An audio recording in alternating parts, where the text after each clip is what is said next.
Attempted abduction, a case that could put a dangerous man behind bars for life. But there was one problem. Emily hadn't spoken a single word since the attack. Across the courtroom, Richard Hiley sat at the defense table, his expression composed, almost smug. A 45-year-old software engineer with an unassuming appearance, Hiley had been arrested after an eyewitness placed him at the scene of Emily's attempted abduction. But his defense was strong. No physical evidence, no confession, and a witness who couldn't testify. His lawyer had already built a strategy around discrediting the traumatized child's ability to identify him. But then, something happened. As Emily settled into the witness chair, her green eyes met Richard Hale's. Her small fingers trembled, making the subtlest movement, barely noticeable to an untrained eye. It was a silent signal, one she had learned over weeks of therapy. Only two beings in the room caught it, Rex and Judge Sullivan. Rex's reaction was immediate. The moment Emily's fingers twitched in that silent plea for help, the dog's body went rigid. His ears pricked forward, his muscles coiling like a loaded spring. A low, guttural growl rumbled from deep within his chest, a sound of warning, of recognition. His golden-brown eyes locked onto Hiley, unwavering and piercing. The reaction sent a ripple of unease through the courtroom. Murmurs spread among the spectators, whispers of speculation filling the air. Something about the dog's behavior struck a chord. This wasn't just a well-trained support animal reacting to his handler's distress. This was something deeper. Something primal. Judge Sullivan's gavel came down hard. The sharp crack echoed like thunder through the room. "This court will take a 15-minute recess," he declared, his voice unusually firm. Prosecutor Jenna Collins shot him a questioning look, but he didn't meet her eyes. Instead, his gaze remained fixed on Emily, who clung to Rex like a lifeline. Something significant had just happened, and he needed to understand exactly what it was before the trial continued. As the courtroom emptied, Judge Sullivan remained seated, his mind racing. He had seen many things in his years on the bench, but never had he witnessed a therapy dog react with such undeniable certainty. What had Rex recognized? And more importantly, what did it mean for the case? Outside in the hallway, Emily knelt beside Rex, her tiny hands gripping his fur tightly. Her mother, Sarah Carter, crouched beside her, gently smoothing back the child's curly hair with trembling fingers. "Sweetheart, are you okay?" she whispered. Emily didn't respond. She didn't need to. Her grip on Rex tightened, her small frame pressing into his side. A few steps away, Jack Monroe, the lead investigator on the case, observed the scene. A grizzled FBI agent with decades of experience, Monroe had a gut instinct that had rarely failed him. And right now, his gut told him that whatever had just happened in that courtroom was a game-changer. He stepped closer to Judge Sullivan. "That dog got spooked," he murmured. "I bet my badge he recognizes Hiley from somewhere." Sullivan exhaled slowly, his sharp blue eyes narrowing. "Then we need to find out where." Meanwhile, inside the defense's private room, Richard Hiley sat across from his attorney, Michael Graves. The moment they were alone, the smug confidence on Hale's face twisted into something else, something colder. His fingers drummed against the table as he replayed the moment in his mind. The girl hadn't spoken. But the dog. "She knows." The words left his lips in a mutter. Graves raised an eyebrow. "What?" Hiley forced a small smile. "Nothing," he said. But his mind was already racing. That damn dog. He hadn't considered the animal would be a problem. But now, he realized, Rex might be the key to unraveling everything. As the 15-minute recess neared its end, Judge Sullivan straightened his robes and took a deep breath. He didn't believe in coincidences. And right now, something told him that Rex had just given them the most important clue of the trial. It was time to dig deeper. For the first time since the case had started, he felt the tide shifting. Before the silence. Before the courtroom. Before the terror that stole her voice. Emily Carter had been a bright, talkative child. At 5 years old, she was the kind of girl who filled every room with endless stories, her bright blue eyes gleaming with curiosity and mischief. She loved fairy tales, stuffed animals, and the way her mother read bedtime stories in different voices for each character. She had never known fear. Until that fateful afternoon.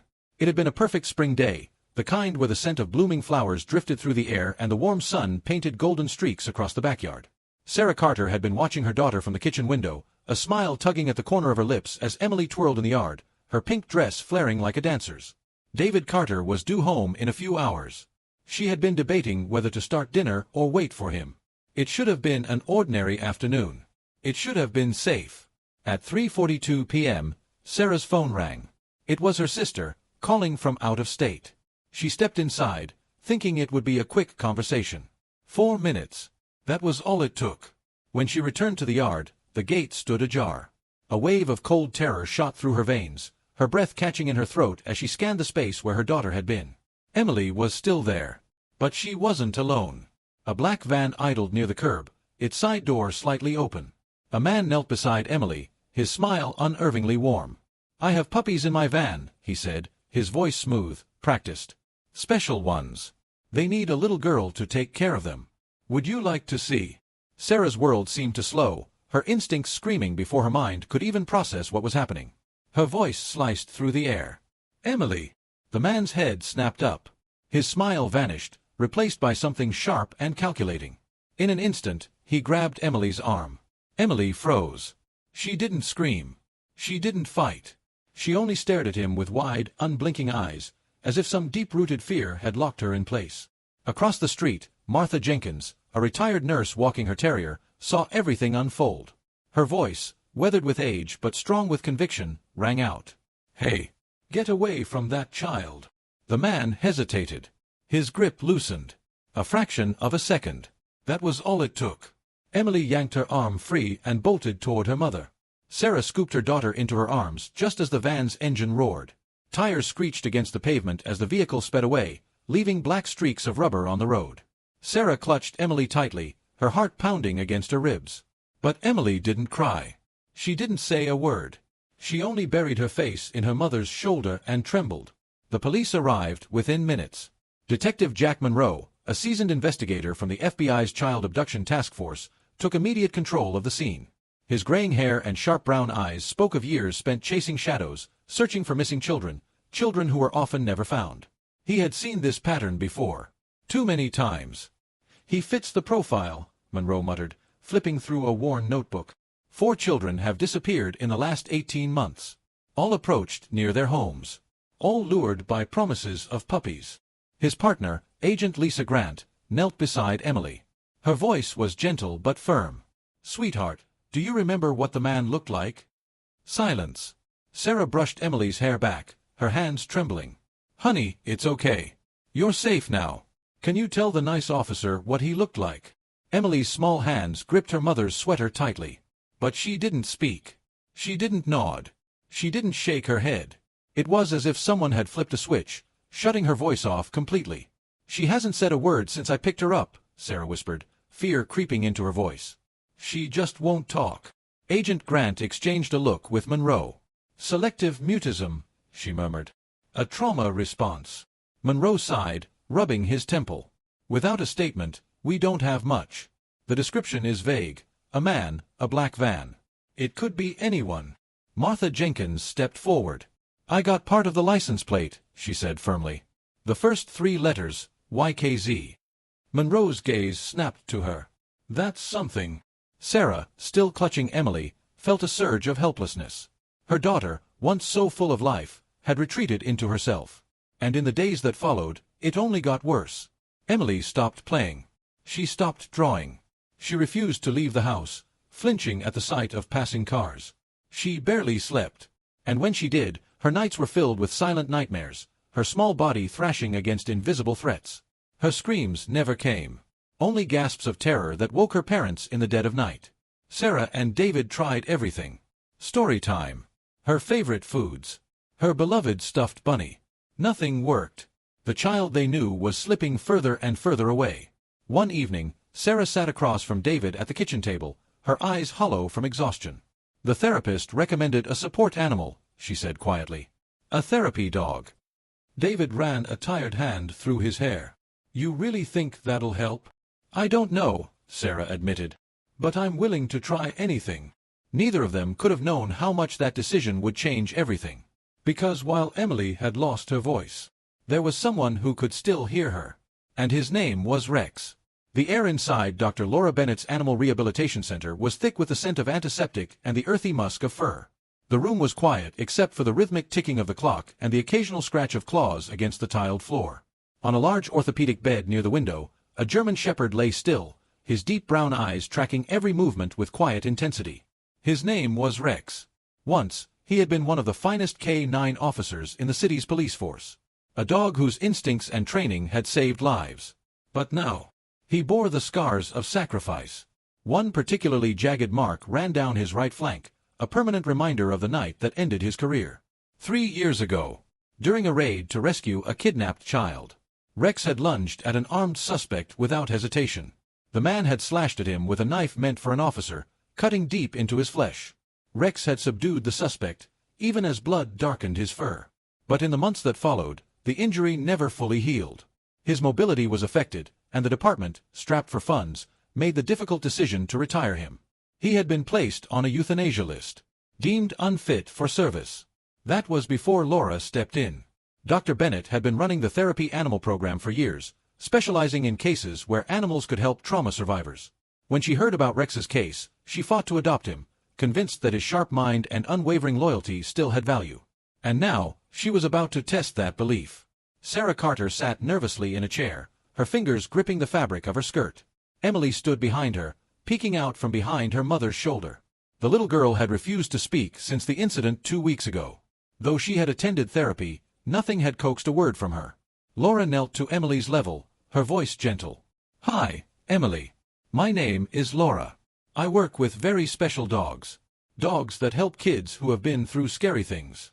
Emily said nothing. Her green eyes flickered to the large German shepherd a few feet away.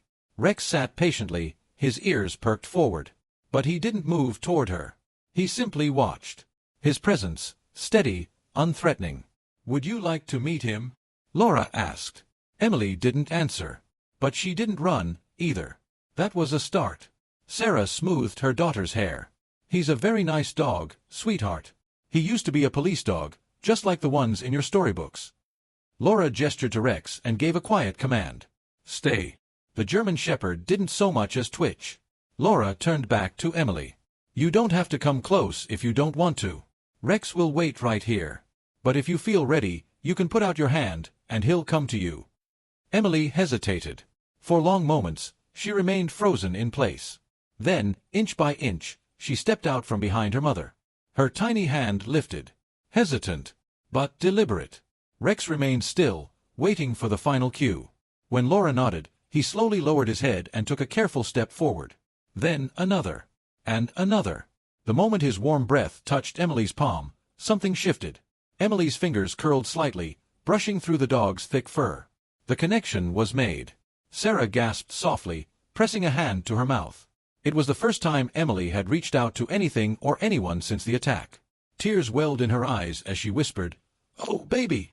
Emily's small fingers burrowed deeper into Rex's fur, gripping him as if he were the only solid thing in a world that had turned terrifyingly uncertain.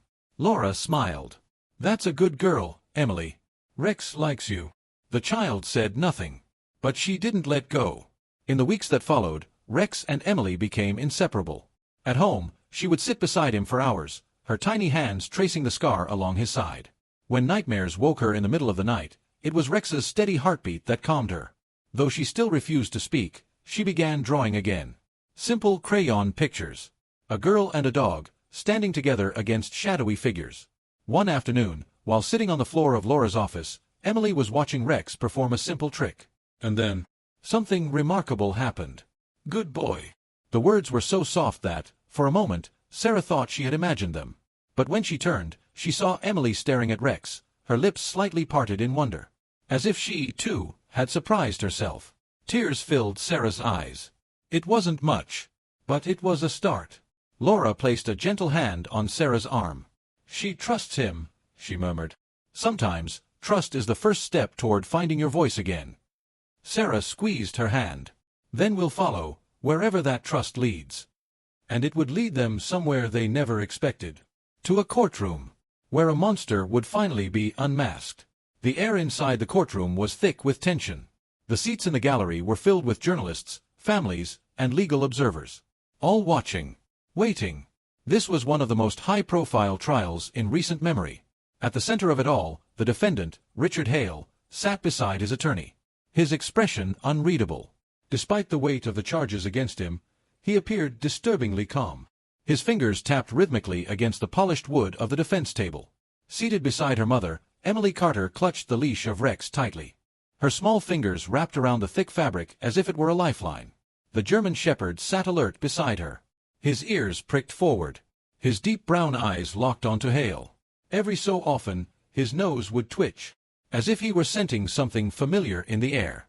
"All rise." The bailiff's voice rang through the chamber as Judge Mark Sullivan entered.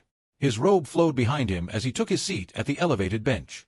His sharp eyes scanned the room, before settling briefly on Emily and Rex. He had already ruled to allow the therapy dog in the courtroom, but he knew that decision was far from universally accepted. "Before we proceed with opening statements," Sullivan said, his deep voice measured and controlled, "the court will hear arguments regarding the presence of the support animal in these proceedings." Michael Graves, the defense attorney, rose smoothly from his seat and adjusted his tie. "Your Honor," he began, his tone polite but firm, "while we understand the prosecution's argument for emotional—" "Your Honor," Michael Graves began, his tone polished but firm, "the presence of this animal is highly prejudicial. A large German Shepherd in the courtroom may evoke an emotional response from the jury, unfairly biasing them against my client. We request that the dog be removed during testimony." Jenna Collins, the lead prosecutor, was on her feet before he had even finished. "Your Honor, Emily Carter is 5 years old. A trauma survivor. She has been diagnosed with selective mutism as a result of her experience. Rex is not here as a spectacle. He is here as a medically necessary support animal. His presence allows Emily to participate in these proceedings without undue distress." Judge Sullivan sat back, his expression unreadable. "I have already reviewed the documentation submitted by the child psychologist and the animal behaviorist." He let the silence hang for a beat. "The dog remains." A murmur rippled through the courtroom, some voices in agreement, others grumbling under their breath. Graves pressed his lips together, displeased but unwilling to push further. He returned to his seat, shooting a quick glance at Richard Hale. Hale remained eerily expressionless. "The trial begins." The prosecution painted a chilling picture of Hale's actions, a pattern of manipulation, deception, and predatory behavior spanning years. Witnesses were called. Martha Jenkins, the elderly neighbor, recounted the terrifying moment she had seen Hale trying to lure Emily into his van. Her voice trembled as she described the way he had grabbed the child's arm before fleeing when confronted. Emily sat silently through it all, her small frame dwarfed by the large wooden chair. She never let go of Rex's leash. Whenever the tension became too much, she would look down at him. And he was always there. Steady. Unmoving. Grounding her. The testimony. A hush fell over the courtroom as Emily was gently led to the witness stand. Sarah Carter walked beside her, her protective gaze never leaving her daughter. She helped Emily into the seat before stepping away, though every muscle in her body screamed to scoop her daughter into her arms and take her far from this place. Jenna Collins approached carefully, her demeanor soft. "Hi, Emily," she said, offering a gentle smile. "I know this is a little scary, but remember, you don't have to say anything you don't want to. You can just nod or shake your head if that feels easier. And if you need a break, just let us know." Emily didn't look at her. Her gaze was fixed on the table. Her breathing was shallow. Then, Rex pressed his body lightly against her leg. Emily reached down, gripping a handful of his fur. Slowly, she nodded. Jenna's smile remained. "Good. Emily, can you tell us who was with you in your yard that day?" Emily hesitated. She didn't lift her head. But after a long moment, she raised her arm. And pointed. Directly. At Richard Hale. The defendant's expression didn't change. But something flickered in his eyes. A brief, involuntary tightening of his jaw. "Objection." Graves shot to his feet. "The child has been repeatedly shown images of my client prior to trial. This identification is unreliable." Judge Sullivan held up a hand. "Overruled. The jury will determine the credibility of the witness." Jenna continued, her voice steady. "Emily, did this man say anything to you that day?" Emily didn't answer. Instead, she made a small movement with her hand. A subtle sign. It was the same signal she had given before. The one that Rex understood. The German Shepherd responded instantly. His ears snapped forward. His muscles tensed. And a deep, guttural growl rumbled from his chest.